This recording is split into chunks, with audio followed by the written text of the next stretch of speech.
Hey Indianapolis, I'm Cindy Roadhimmel, your host. Today we are kicking off the Welcoming City Vodcast, where we'll be highlighting what it means for Indianapolis to be designated a welcoming city as of July 2025, and more importantly, what that looks like in action for our residents. I'm joined by Ruth Morales, Director of International Latino Affairs, and Gurinder Kaur, CEO of the Immigrant Welcome Center. Thank you both for being here. So for our first question, we're going to be talking about how last year Indianapolis was recognized as a one-star welcoming city by Welcoming America. What does that really mean for our community beyond that designation? Yeah, that's a really good question, right? Let's break down the definition of what welcoming means. It means something that says to you that you're welcomed here. It says that I'm going to open my arms and say hello to you. I'm going to give you a smile when you walk in. That's what welcoming means, right? So if you look beyond the definition of a welcoming city, that's what we're sending as a beacon to many, many newcomers, whether they're immigrants or they're coming from another part of the country, that we are going to open our arms. We're going to say, you're welcome here. We want you to be a part of our community. You're important, and your contributions are going to be valued. Mm-hmm. What about you, Ruth? I would definitely say that from the city's perspective, it's definitely honoring all those who came before us. Ensuring that Indianapolis built that infrastructure to welcome all, like Gurinder mentioned, and that when anyone thinks about Indianapolis and choosing Indianapolis to establish those roots, that they do feel that, you know, coming to the city, they're going to be able to build their life here for their kids, for their families, wherever they may come from. And that's truly a beautiful thing. So what do you consider as some of the things Indianapolis is doing right now when it comes to being a welcoming city? You know, as an immigrant, it's pretty clear that I wasn't born or brought up even in the United States. So I have moved throughout Midwest, and I have called Indianapolis now home for almost 20 plus years, which says a lot about that self. When I think about why Indianapolis is a welcoming city, whether it is the way when you land at the airport and you see the different languages, or you're driving down on 70 and then you see that welcome sign again in different languages, or when you are on the Lafayette Street area and you see the International Marketplace, or you're driving down South Side and you see the different stores with different languages. That just shows the diversity of what our city is, and that diversity is really important for us, especially as we are looking to be inclusive for all individuals, irrespective of the language that they speak or where their country of origin is going to be. So I'm talking from an immigrant perspective here. So I think those are the different ways that the city is telling immigrants that you're welcome here.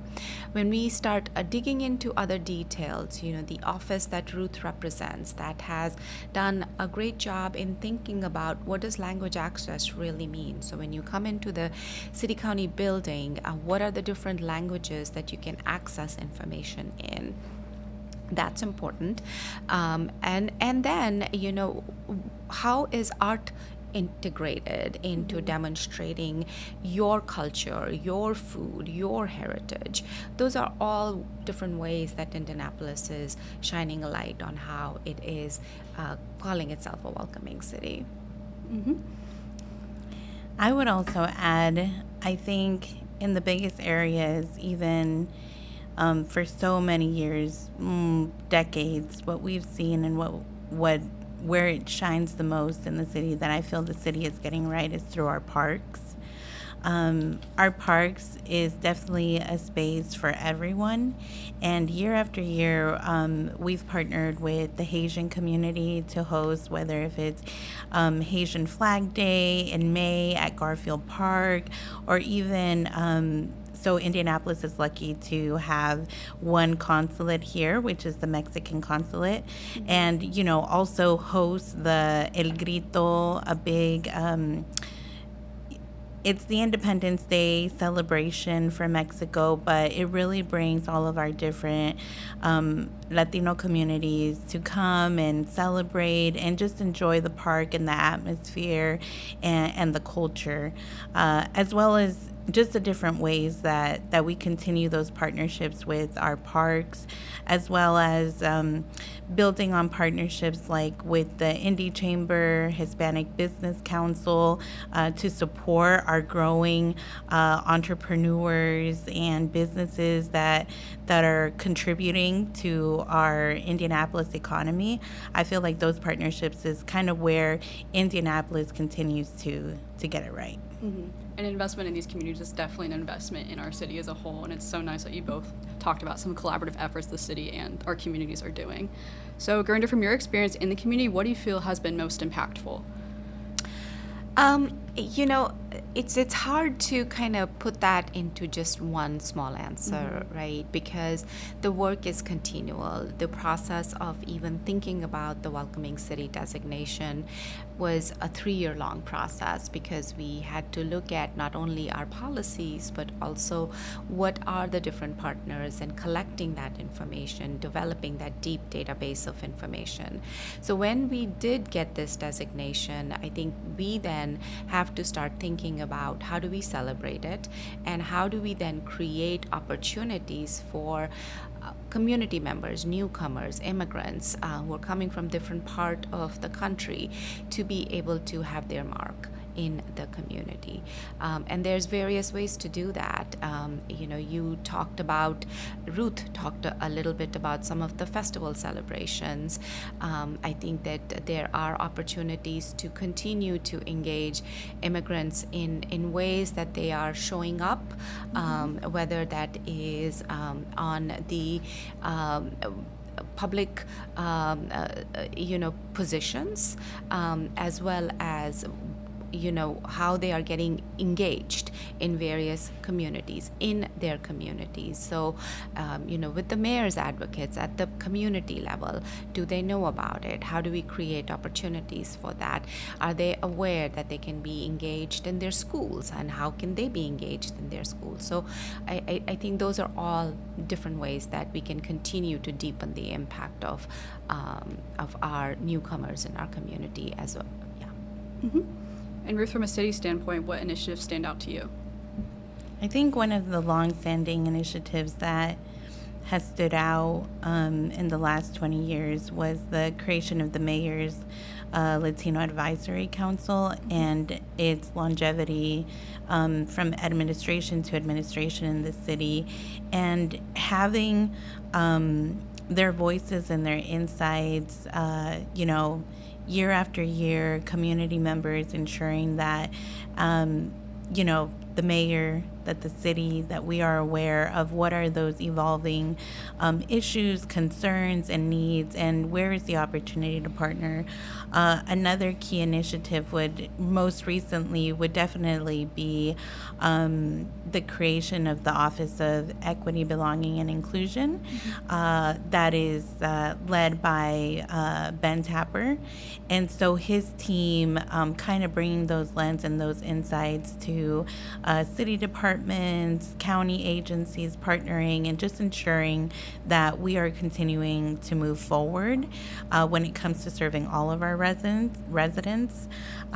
Those are kind of some of those initiatives that do stand out, as well as the language access program manager position that really focuses. We have a dedicated staff member who thinks about language,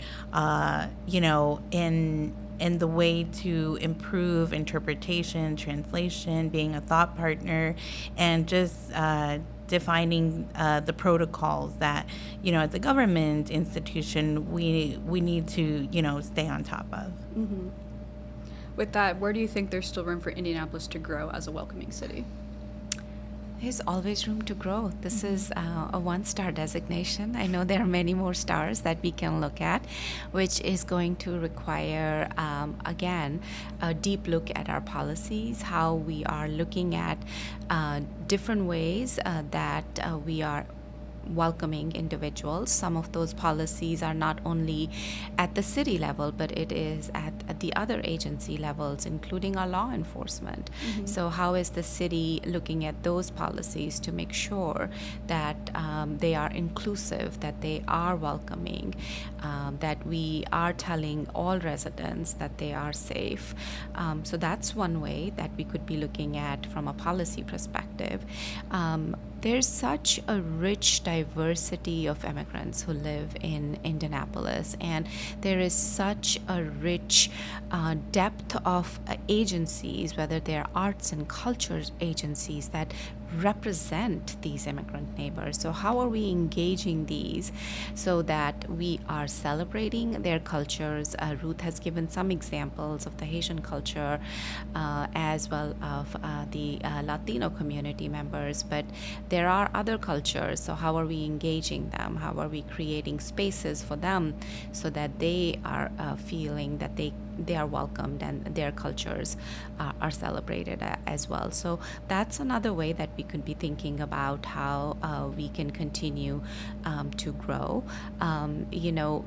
Looking at how is representation happening when you walk into, whether it's a city agency or any other business, that is it representative of the communities? Now there's almost 200,000 immigrants who call the metropolitan Indianapolis area their home. So that's a lot of individuals of the 900 or so thousand people who live in this community. So how are they being represented in the various roles and responsibilities? I think those are things that we can continue to look at and strive for to growth.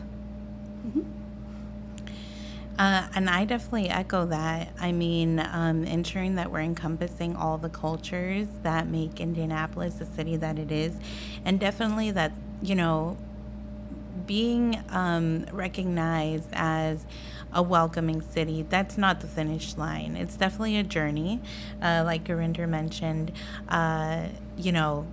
we got 1 star, but what does the next 4 years, what can be built, what can be, again, kind of push forward to help us reach a higher star ranking, right? And I think that a lot of that can also be strengthening workforce opportunities, and as well as access to skill set development certifications, definitely for our immigrant community, because wherever they come from, they come from places where they are leaders, they are talented, and they have so much to offer to our city. How would you encourage the community to advocate and play on their strengths in the face of helping Indianapolis grow? Don't be shy. Talk about yourself, share your heritage, your culture, whether that is through your food or whether that's through your fashion. Do that. I think that there are also opportunities through various events that happen throughout the city that we can have more storytelling that engages individuals, as well as more cultural events that shine a light on the rich diversity of our immigrant neighbors and the cultures that they bring alongside them. Those are ways that they, as well as the city and the communities, can all be inclusive. Is there anything you want to add to that? I think Gurinder was spot on with that response, so I definitely agree from that standpoint. To not be shy, to continue to stay curious in our city, because there's so much that you can find something, either to try a new experience, learn from different communities, and yeah. Awesome. And to wrap up this session, what would both of you like to share with someone who is new to Indianapolis? Yeah, so I shared that, I have moved to Indianapolis and I call it home now. I think that if you are thinking of moving to Indianapolis, you have opportunities to be not only at the crossroads of the country, but we also have such great sports venues, and we do a fantastic job of hosting different conferences. I know that my son is looking forward to Gen Con this year, so that'll be fantastic. And they have chosen to come to Indianapolis for such a long time. So for a city that is, in the Midwest, a friend of mine, who we won't say which state she lives in, she says, well, you're just surrounded by the cornfields. I'm like, well, you have to pass those cornfields to see the beauty that exists within our city, the diversity that exists within our community, the opportunities, the canal walk. If you're wanting to find opportunities, whether that's for recreation, whether that's to grow your business, whether that's to learn, educate, or whether to be engaged in STEM, we got it all here. And I would definitely say, that I would tell someone that definitely know that you belong here and that there's definitely something here for you and for everyone. Even from a government standpoint, any program or service or resource that you're looking for, definitely, of course, our first stop is the Mayor's Neighborhood Advocates. And then they'll connect you to so many more individuals who will take their time to get to know you, talk with you, and serve as a connector, whether we might have it or not have it. Someone's going to be able to help and give that hand. And I definitely think that for them to know that their story and their culture is only going to continue to make our city stronger. I agree. Well, it was lovely talking to both of you. Thank you so much for sitting down and doing this with us. I'm really grateful. Thank you, so Sydney. much for your time. Well, welcome back to the Welcoming City podcast. So when we talk about being a welcoming city, it's not just a designation. It's about how people experience access, connection, and belonging in their everyday lives. And our Indianapolis public libraries play a key role in making that vision real through various avenues. So I'm excited to sit down today with Indianapolis Public Library Kim Ewers, Access, Belonging, and Culture Officer, as well as Sakura Fuqua, Immigrant Outreach Program Specialist. So both, I really appreciate you being here, and I'm really excited to have this conversation with you. So I want to start off by kind of getting your sense, Kim, from the library's perspective. What does it truly mean to be part of a welcoming city, and how does that show up in your spaces and services at the library? Well, thank you, Ruth, for having us here today. We're excited to share how the library creates belonging for our community. Being a welcoming city is creating a place where people feel like they can belong. And so people should be able to connect through language, educational opportunities, shared experiences. And when people, they should see their reflection when they're out, places that they visit, and people that support them. So when they see that and feel that, then they know that there's this message of inclusion. And so they truly feel that it's a welcoming city. They envision themselves in the city and their families, so they're valued in the community. And that's very much true. I mean, libraries are one of those first stops for anyone who comes to or arrives to a new city. Yes. And then for you, Sakura, I see you work a lot with our community here in Indianapolis. So for many newcomers, the library may be, like I said, one of those first public spaces they interact with. So what programs and resources would you say are the top 5 that they can access at a library here in Indianapolis? That's a great question and a tough one. So newcomers usually come, they might have a purpose for coming to the library, for example, for a program, and then through that interaction, they'll learn about other resources that we have to offer. So that one thing will pull them in and show them what else we have to offer. A common scenario is people will inquire about English classes or maybe story times for their children. And then they will discover the social work department, that we have computers that they can use, that we have copy machines, study rooms, or discover our world language collection, which we have 27 languages featured.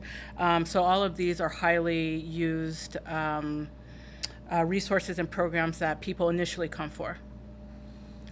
And I mean, that's definitely a lot. That's a lot that they find at the library. And a lot of that impact is definitely strengthened through collaboration. So then, how would you say that the library partners with community organizations, school, or city agencies to better serve our diverse populations?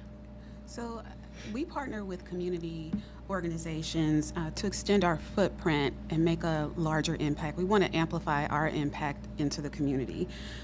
We want everyone to know that everything is accessible. And so we work with mutual benefit partners who have the same values and vision that we have and mission. We champion diversity, equity, inclusion, and access. So we try to work with partners that do the same thing, so we can reach as many people as we can. So is there a partnership that maybe comes to mind that's been especially impactful in supporting newcomers that you can recall? Well, I think one of our top programs that we have is the Pathway to Literacy program that is spearheaded by the Immigrant Welcome Center. That is an English class that focuses on students who have 6 years or less of formal schooling. So we, at the library, we provide the space and supplies and some funding. Some of those locations are at Southport, Fort Bend, and our Eagle branch. And the Immigrant Welcome Center provides the expertise of being able to work with this unique population, and it's taught us a lot about how we can further connect with our newcomer neighbors and how to creatively share the resources that we have to be able to help them with their goals.